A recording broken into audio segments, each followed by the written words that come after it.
प्यार के पंख लगा के दूर कहीं उड़ जाए। ओ,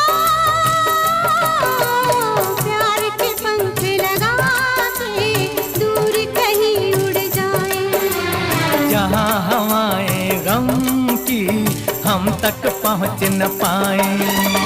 खुशियों की खुशबू से महके घर संसार हमारा। जन्म जन्म का सा